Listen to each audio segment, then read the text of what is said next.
Assalamualaikum warahmatullahi wabarakatuh. Alhamdulillahirabbil alamin. Segala puji syukur kehadirat Allah Subhanahu wa taala yang atas izinnya kita bisa bertemu melalui video ini. Adapun saya sendiri adalah Atila Zaki Azhar atau biasa dipanggil Zaki dengan NIM 121220104 dari kelas Kimia Fisika TKB kelompok 10. Pada kelas kimia fisika, kami mendapat tema besar yaitu thermal equilibrium atau yang bahasa Indonesianya adalah kesetimbangan thermal. Nah, ini pasti akan menjadi bahasan yang sangat luas apabila dikaitkan dengan industri kimia yang mana bisa dibilang seluruhnya akan melibatkan kesetimbangan thermal atau transfer panas. Adapun pada kesempatan kali ini adalah video yang dirancang untuk memaparkan gambaran besar dari artikel yang rencananya akan kami rancang sekaligus dalam rangka untuk menyelesaikan tugas evaluasi tengah semester.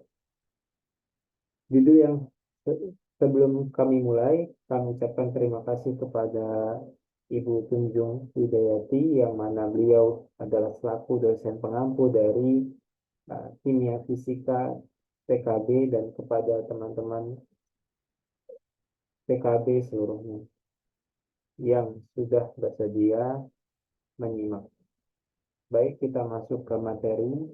Kami memilih judul kesetimbangan thermal dan penerapannya dalam peralatan-peralatan industri kimia.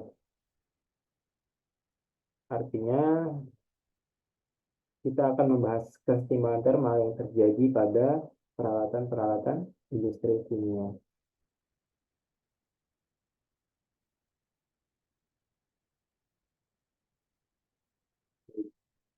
Adapun beberapa table of content-nya itu yang pertama pendahuluan, yang kedua hukum termodinamika, ketiga hukum Fick, keempat macam perpindahan panas, lima kapasitas panas, keenam steam boiler, dan ketujuh heat exchanger, delapan cooling tower, dan sembilan kesimpulan. Baik, kita mulai di pendahuluan. Fenomena perpindahan panas jadinya banyak terjadi di kehidupan sehari-hari, namun jarang disadari. Atau mungkin ya kita tidak terlalu memikirkan lah ya. Memang itu hal yang lazim terjadi di kehidupan hari-hari kita. Namun apabila kita nanti berpikir lebih dalam untuk membahas terkait perpindahan panas di industri, maka ini perlu dibahas. Perpindahan panas terjadi ketika ada perbedaan suhu dari dua buah materi. Ya, ketika ada dua buah materi yang berbeda suhunya, maka akan terjadi transfer panas. Bila diteliti lebih dalam, maka akan ada bermacam-macam topik terkait yang akan dibahas mengenai perpindahan panas, salah satunya kesetimbangan thermal. Pembahasan akan lebih spesifik ketika masuk pada topik peralatan industri kimia yang hampir bisa dikatakan seluruhnya melibatkan perpindahan panas. Nah, kita coba lihat fenomena sederhana dari perpindahan panas dan kesetimbangan thermal. Mungkin kalau kita pagi-pagi ada yang suka ngeteh ya, ya ini teh ya. Teh. Nah, kita ketika minum teh apa yang kita rasakan di tubuh kita? Teh hangat. Maksudnya, pagi-pagi minum teh hangat, cuacanya dingin, apa yang kita rasakan? Ya, kita merasa lebih rileks karena hangat ya. Kita yang kedinginan kemudian minum teh hangat akan lebih hangat. Kenapa itu bisa terjadi? Karena terjadi perpindahan panas dari teh yang panas tersebut dari cairan tehnya ke tubuh kita. Itu yang terjadi. Sehingga mencapai kesetimbangan thermal. Atau misalnya kita di siang yang terik ya, kita biasa suka minum es ya. untuk melegakan dahaga. Nah, kita ke warung, kita beli es jeruk, kemudian tubuh kita yang kepanasan, kita minum es. Maka akan terjadi transfer panas tuh kesetimbangan termal dari yang tubuh kita suhunya lebih panas menuju es yang kita minum, es jeruk ya di sini. Jadi panasnya pindah dari tubuh kita ke es yang kita minum, sehingga terjadi kesetimbangan termal. Atau misalnya kalau kita pagi-pagi kita mau mandi nih, misalnya di gunung, biasa kan dingin sekali. Kita sering merebus air untuk mandi. Lalu air rebusan ini kita campur ke ember mandi kita ya. Kita tuang, nah jadilah air hangat. Misal suhu awalnya 24 ya, kemudian kita rebus air di 100 derajat Celcius ya, maka nanti akan jadi suhu yang baru yang lebih hangat ya, mungkin sekitar 70, 80 yang atau lebih rendah ya, yang akan kita pakai mandi agar lebih hangat ya. Baik, berikutnya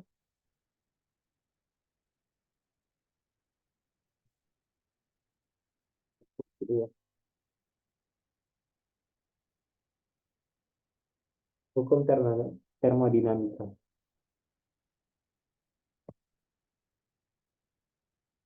Nah,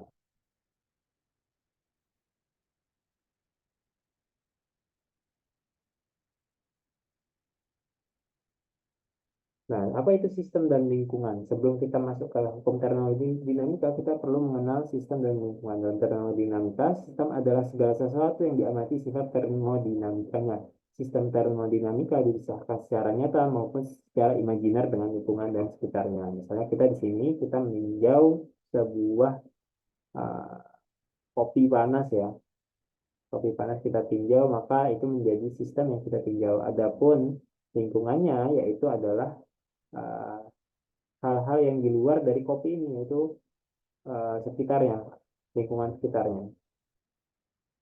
Adapun yang ditinjau adalah kopinya, ya kopi ini.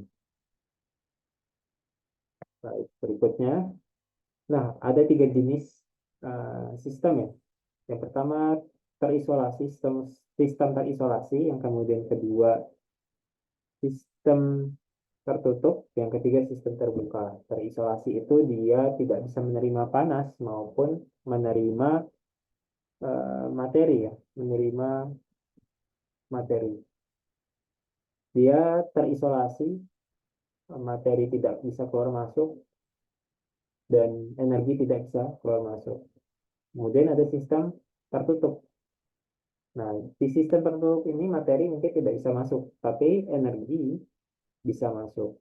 Ya. Misal toples kaca ini bisa memanaskan, bisa terpanaskan oleh matahari. Adapun sistem terisolasi tadi kita bisa contohkan dengan termos ya, yang dia menjaga suhu di dalam itu agar tetap sama, yaitu agar tetap panas. Adapun sistem terbuka yaitu yang materi dan energi bisa masuk.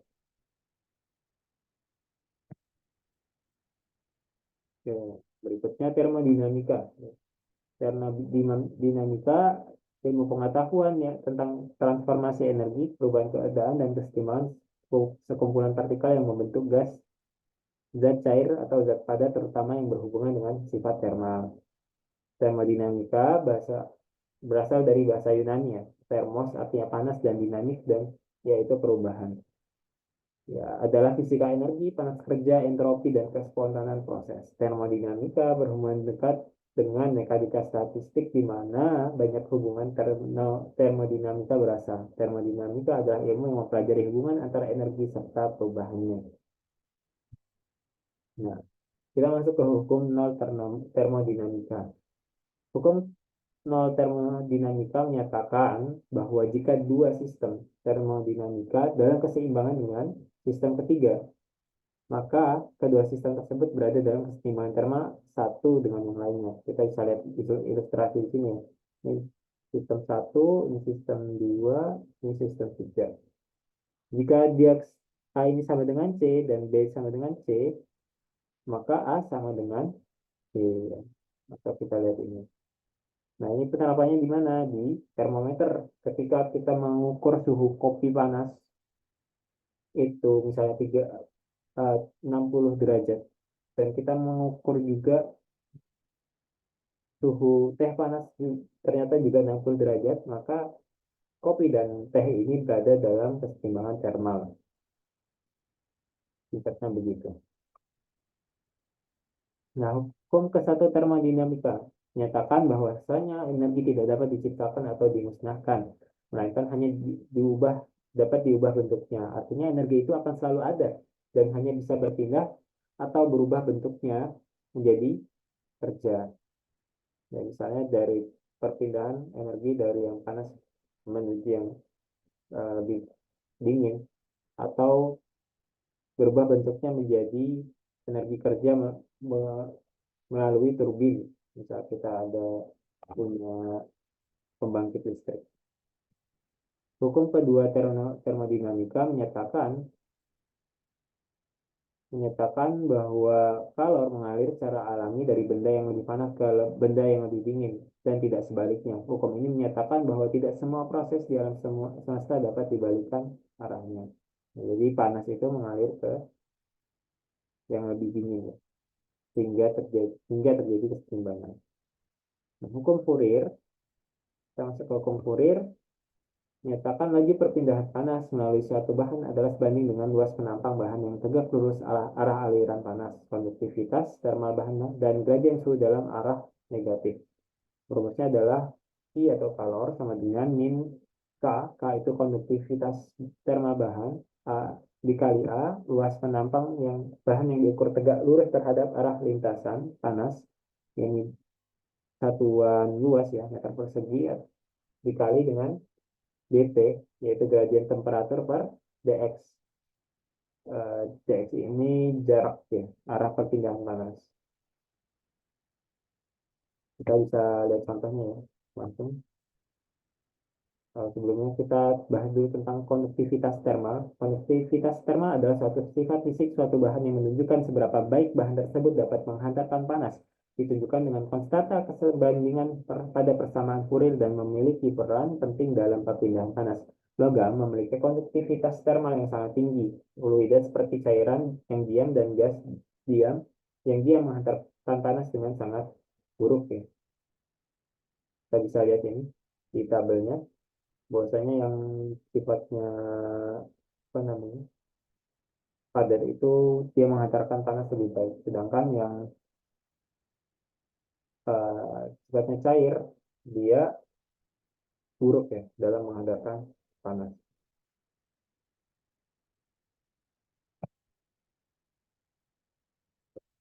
Ya, nah kita bisa beri contoh sini.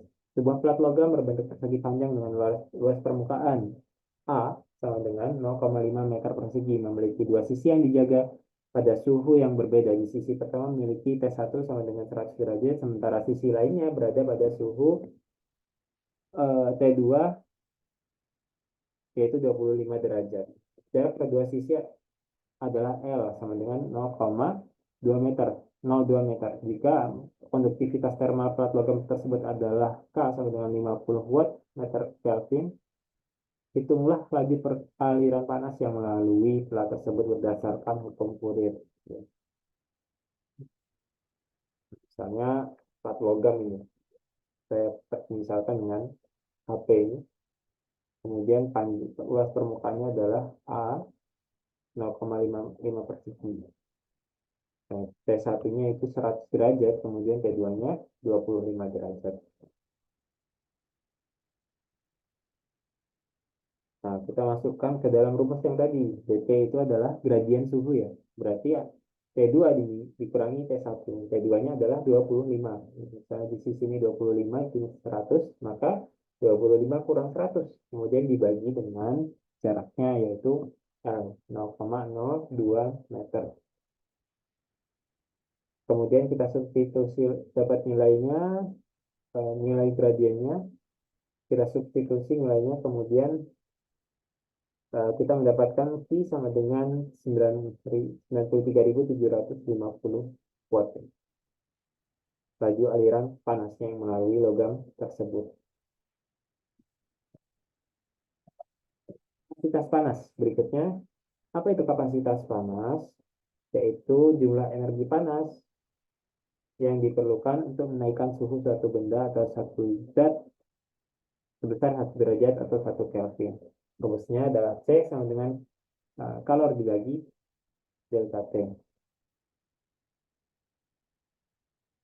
Nah, kapasitas kalor spesifik yaitu adalah jumlah energi panas yang dibutuhkan untuk menaikkan 1 gram zat sebesar 1 derajat Celcius atau Kelvin, di mana rumusnya adalah kapasitas kalor sama dengan I, yaitu kalor per massa zat dikali dengan delta T. Delta T itu perubahan suhu.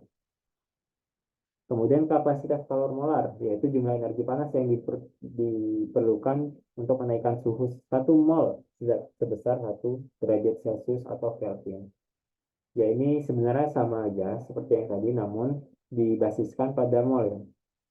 Dalam beberapa kasus kita akan meninjaunya dengan mol. Maka untuk menghitung kapasitas panasnya juga kita gunakan yang kapasitas kalor molar. Ya. Rumusnya mirip aja ya sebenarnya, hanya dengan mengubah massa dengan N, yaitu jumlah mol zat. Nah, kita sudah membahas beberapa apa namanya ya, beberapa prinsip dasar dalam perpindahan panas ya. Prinsip dasar dalam perpindahan panas. Nah, ini akan banyak terjadi di peralatan-peralatan teknik kimia, peralatan industri. Karena sebagian besarnya atau bisa dibilang seluruhnya menggunakan uh, prinsip perpindahan kalor atau kalau dispesifikkan dengan kesetimbangan termal. Misalnya kita punya steam boiler ya. Kita sudah tahu bahwa boiler adalah satu jenis bejana yang tertutup yang memiliki fungsi utama sebagai alat konversi energi dari air menjadi uap. Ya. Bejana ini mampu membentuk uap dengan tekanan lebih dari 1 atmosfer dengan cara memanaskan air yang di dalamnya menggunakan gas-gas steam hasil dari pembakaran. Singkatnya, alat ini mengubah energi kimia menjadi energi lain, menghasilkan tenaga untuk kerja, dan dirancang untuk melakukan atau mentransfer panas dari sumber bahan bakar yang biasanya berupa bahan bakar yang terbakar. Ya, ini misalnya kita punya apa namanya? Punya contoh uh, pembangkit listrik ya, tenaga diesel. Nah, tenaga diesel ini kita tahap pertamanya yaitu adalah steam ya. Steam boiler ini kita membakar membakar bahan bakar yaitu berupa solar ya. Kalau diesel berarti ya, untuk kemudian dijadikan panas. Nah, yang panas tersebut akan menguapkan air lalu menggerakkan turbin. Nah, di sini kita bisa mengkonversi apa namanya energi yang sifatnya kimia yaitu dari solar menjadi energi gerak yaitu pada turbin. Nah, dari turbin ini lalu kemudian menggerakkan generator dan mengubah jadi energi listrik. Singkatnya seperti itu. Nah, boiler ini akan menerapkan prinsip-prinsip perpindahan panas artinya dari panasnya yang pembakaran menuju uh, air yang diuapkan tadi. Maka pembahasannya akan luas, misalnya bahan apa saja yang digunakan untuk boilernya yang efektif, yang tahan lama, yang kemudian penghantar panas yang baik gitu kan. Nah, kita masuk ke contoh kedua ya. Yang ini sangat relevan ya, dengan kesetimbangan thermal. Nah, heat exchanger atau dalam bahasa Indonesia itu adalah penukar panas. Nah, heat exchanger adalah satu peralatan penting yang sering ditemukan di lokasi industri. Umumnya, alat ini bisa dimanfaatkan untuk sistem pemanas maupun pendingin. Namun, pada banyak sektor industri, terutama di dalam pabrik, alat satu ini lebih sering digunakan sebagai sistem pendingin. Nah, kita mungkin sudah pernah melihat gambar-gambar seperti ini ya. Gambar-gambar ini ya yang menunjukkan uh, heat exchanger. Ini bisa digunakan untuk memanaskan uh, suatu fluida atau mendinginkan. Maka ini sangat erat hubungannya dengan transfer panas. Nah, kenapa ada banyak apa namanya sel-sel begini yang garis-garis ini? Kira-kira kenapa teman-teman? Ya, betul sekali ya. Tentu ini ada hubungannya dengan hukum Fick ya. Ketika semakin banyaknya apa namanya sel-sel ini, maka luas permukaannya atau A-nya ya. Jadi kalau kita lihat hukum Fick, luas permukaannya yang akan dilewati kalor itu akan semakin luas, sehingga kita akan melihat banyak sel-sel seperti ini ya, yang lubang-lubang ini agar memperluas uh, daerah transfernya. Hal ini kita juga temukan pada radiator ya. Radiator itu yang misal kita punya motor, itu ada radiatornya yang bisa membantu mendinginkan motor agar tidak terjadi uh, apa namanya overheat. Nah, dari di radiator-radiator itu terbagi dengan plat-plat agar memaksimalkan kontak antara udara dengan panas yang dihasilkan dari motor, sehingga udara akan lebih banyak membawa udara yang lewat radiator akan lebih banyak akan membawa kalor lebih banyak dibandingkan jika tidak dibuat dengan plat-plat kecil. Baik, selanjutnya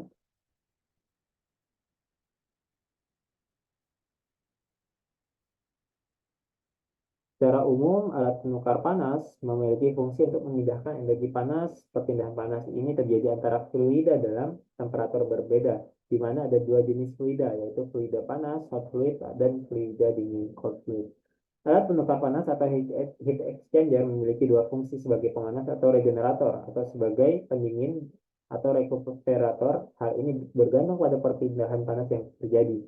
Dalam kehidupan sehari-hari, alat penukar panas sendiri bisa ditemui pada AC atau air conditioner atau power plant dalam skala besar. Kalau di AC sendiri kan dia itu menahan agar panas itu tetap keluar di luar ya, menahan driving force dari perbedaan temperatur di luar lingkungan atau dalam hal ini di luar ruangan dengan jumlah kalor yang berada di dalam ruangan. Baik, selanjutnya contohnya lagi adalah cooling tower. Nah, cooling tower adalah perangkat yang digunakan untuk menghilangkan panas dari suatu sistem atau mesin dengan cara mentransfer panas ke lingkungan sekitar. Prinsip kerja cooling tower didasarkan pada penguapan air. Ketika air panas mengalir melalui cooling tower, bagian air tersebut menguap, menghasilkan pendinginan pada sisa air yang ada. Cooling tower sangat efektif dalam menghilangkan panas berlebih yang dihasilkan oleh mesin, pembangkit listrik, atau proses industri lainnya. Ya, ini kita bisa lihat beberapa contoh beberapa variasi cooling tower yang mana punya kelebihan dan kekurangan masing-masing. Kita mungkin sering melihat di pabrik-pabrik yang lama yang menggunakan natural draft tower ini ya, atau yang di baru mungkin yang tiga lainnya. Yang mana misalnya dari tadi kita punya steam power plant, air yang panas tersebut agar bisa lekas dingin lagi, maka dilewatkan pada cooling tower. Nah, cooling tower ini melibatkan kesetimbangan thermal dari air yang panas dengan atmosfer, yaitu panas yang ada pada air dilewatkan cooling tower